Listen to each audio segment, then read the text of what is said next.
টাঙ্গুয়ার হাওর বাংলার প্রকৃতির অপূর্ব অলঙ্কার। টাঙ্গুয়ার হাওরে অসংখ্য মাছ, পাখি, জলজ প্রাণী ও উদ্ভিদের এক বিশাল অভয় আশ্রম। অথই পানি, জলাবন, নীল আকাশ, পাহাড় ও চোখ জুড়ানো সবুজ এই হাওরকে অপরূপ সাজে সাজিয়েছে। বিশাল এই জলাভূমির প্রকৃতি কন্যা যেন বেড়ে উঠেছে মাতৃ মমতায়। বর্ষায় টইটুম্বুর হাওরের জলে ভেসে নৌকার মৃদু ছন্দ শুনতে কার না ভালো লাগে।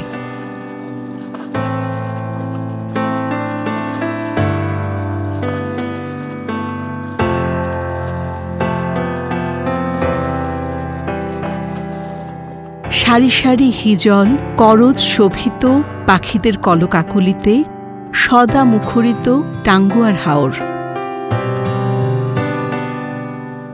সিলেটের সুনামগঞ্জ জেলায় এই হাওরের অবস্থান।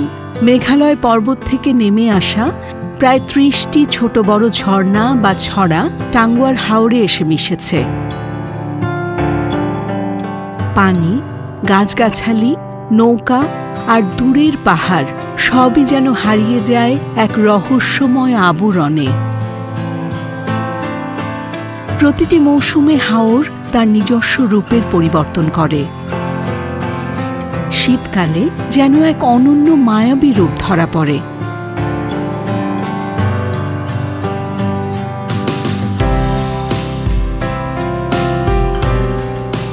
স্থানীয় জাতের পাখি ছাড়াও শীতকালে সুদূর সাইবেরিয়া থেকে পরিযায়ী পাখিরা আসে। শীতকালে জেগে থাকা উঁচু বিলের পাড় বা কান্দাগুলোতে পরিযায়ী পাখিরা রোদ পোহায়, বিশ্রাম নেয়। শুকিয়ে যাওয়া অংশে স্থানীয় কৃষকেরা রবি শস্য আবাদ করেন। শীতকালে এলাকাটি গোচারণভূমি হিসেবে ব্যবহৃত হয়। বর্ষায় থই থই টাঙ্গুয়ার হাওরে ছোট বড় প্রায় ৪৬টি দ্বীপের মতো ভাসমান গ্রাম দেখা যায়।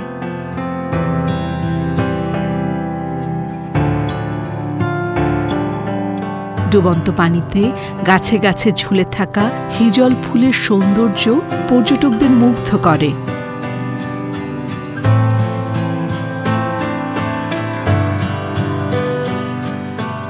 দেশের শতবর্ষী পুরনো এই দৃষ্টিনন্দন হিজল বন হাওরের মাছ ও পাখির অভয় আশ্রম।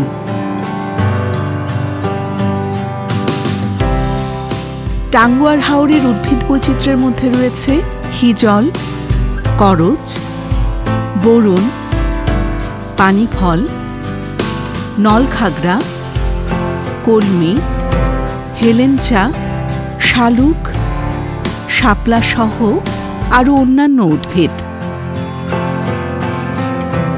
টাঙ্গুয়ার হাওর এদেশের স্বাদুপানির মৎস্য সম্পদের অন্যতম উৎস। আইড়, বোয়াল, রুই, কাতলা, শোল, মৃগেল, ট্যাংরা, শিং, গুলশা হাওরের জনপ্রিয় মাছ। বকের শাড়ি, রাজসরালি, পাতিসরালি, পানকৌড়ি সহ নানা রঙের পাখিরা জল আর নীল আকাশের মাঝামাঝি উড়তে থাকে। হাওরের সুনাম শুধু সুনামগঞ্জে নয়, আন্তর্জাতিকভাবেও স্বীকৃত। স্থানীয়দের কাছে নয়কুড়ি কান্দার ছয়কুড়ি বিল নামেও পরিচিত। বাংলাদেশ সরকার ১৯৯৯ সালে টাঙ্গুয়ার হাওরকে পরিবেশগত সংকটাপন্ন এলাকা হিসেবে ঘোষণা করেন। ২০০০ সালে টাঙ্গুয়ার হাওর বাংলাদেশের দ্বিতীয় রামসার সাইটের তালিকায় স্থান করে নেয়।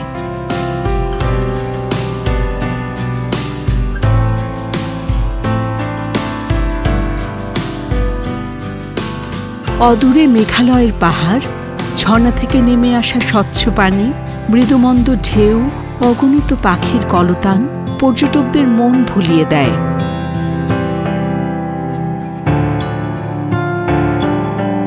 তবে টাঙ্গুয়ার হাওর পর্যটনের অপার সম্ভাবনা থাকলেও জীববৈচিত্র্যের জন্য হুমকি। মাছ ধরা, পাখি শিকার, বন নিধন, অনিয়ন্ত্রিত পর্যটন, দূষণ ও জলবায়ু পরিবর্তনের কারণে হাওরের অস্তিত্ব আজ হুমকির মুখে। হাওর নির্ভরশীল এ সকল মানুষের বিকল্প জীবিকায়নের মাধ্যমে প্রাকৃতিক এই সম্পদের সংরক্ষণে সবাইকে এগিয়ে আসতে হবে। তবেই টিকে থাকবে হাওরের এই নীল সবুজের অপার সৌন্দর্য। প্রিয় দর্শক, আমাদের ভিডিওটি যদি আপনাদের ভালো লেগে থাকে তাহলে আমাদের চ্যানেলটি সাবস্ক্রাইব করুন এবং লাইক, কমেন্ট, শেয়ার করে প্রকৃতি কথার সাথেই থাকুন।